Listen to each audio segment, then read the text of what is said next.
আৰু যিখন আমাৰ গীত চেণ্টটো আহিছিলে সেইখনো বহুতে কণ্টেক্ট কৰি আছিলে আৰু গুৱাহাটীৰ দাদাজনেও কণ্টেক্ট কৰি আছিলে। তেওঁকতো আজি ডেলিভাৰী দিবই লাগে, কিন্তু বেয়া নাপাব, মানে মই ভিডিঅ'ৰ কাৰণেই কৈ দিছোঁ আৰু বেয়া নাপাব, দিবগৈ নোৱাৰিলোঁ। এই ওচৰৰে দাদা এজন আহিলে, একদম চিনাকিতে ওলালে আৰু তেখেত আহিলে, তেখেতৰ পৰা মই লেনদেনটো কৰিলোঁ। এই পইচা পাতি তেখেতে মোক দিলে অলমষ্ট, আৰু মই এইটো চাবি আজিৰ পৰা আপোনাক চঞ্জোৱাইছোঁ। আৰু এই গাড়ীখনৰ নাম্বাৰটো কৈ দিছোঁ AS03H3481। এই গাড়ীখনৰ আজিৰ পৰা সম্পূৰ্ণ দায়িত্ব দাদাভাগৰ আছে।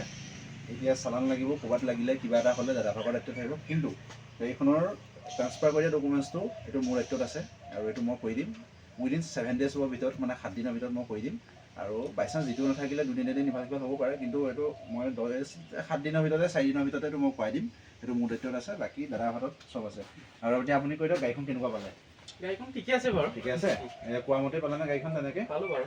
তেওঁলোকে ভিডিঅ' চাই আহিছে আৰু গাড়ীখন কোৱা মতেই পালে। গাড়ীখন এবাৰ চাইডটো দেখাই দিয়া।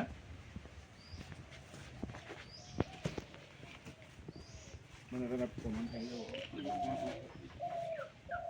বেকৰ নামত য'তে এবাৰ দেখাই দিবা।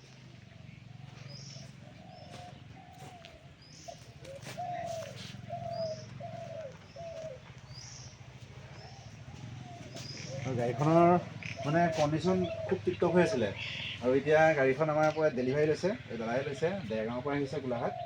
আৰু গাড়ীখন আজিৰ পৰা তেওঁলোকে চঞ্জোৱালোঁ। আৰু বাকী আমাৰ হাতত নিছান আছে, এইফালে I10 আছে আৰু ইয়ন আছে। নিছানখনৰ কথাটো পাতি আছে, এইখন আপোনাৰ মই বঙাইগাঁৱত এজনক দিবগৈ লাগে, আৰু খালি সময় পোৱা নাই। এইটো কাৰণে যদি পাৰে আপোনালোক নিজে গুচি আহিব, আমাৰ মানে অকণমান টাইমৰ প্ৰব্লেম হৈ আছে। এতিয়া আমি আকৌ ডিব্ৰুগড়ত যাম গাড়ী আনিবলৈ। আৰু এইফালে আমাৰ I10 আছে, I10খন আপোনালোকে চাম বুলি যোনে কৈ আছে তেওঁলোক আহিব, ইয়াত চাই যাব পাৰিব। বাকী এখন ইয়ন আছে, দেখিছে, এখন ইয়ন আছে আৰু এখন I10 আছে। বাকী এইখনটো চ'ল আউট হৈ গ'ল। আৰু গাড়ী আছে আহিব, ৱেগনাৰ এখন আহিব ডিব্ৰুগড়ৰ পৰা, সেইখনো মই লোৱাটো হ'লে ফুল ভিডিঅ' দেখাই দিম। আজিলৈ আহিছোঁ, নমস্কাৰ।